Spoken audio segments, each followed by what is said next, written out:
તો hello guys, જય માતાજી। 2 દિવસથી આપણે રજા હતી। 2 દિવસથી આપણે આ કામ કરતા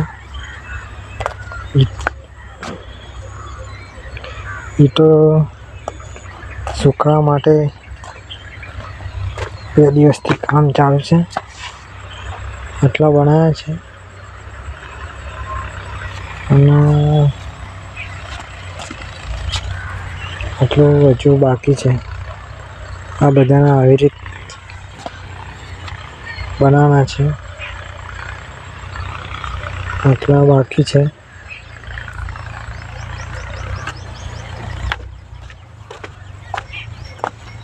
અને આ બધી તો છે આપણે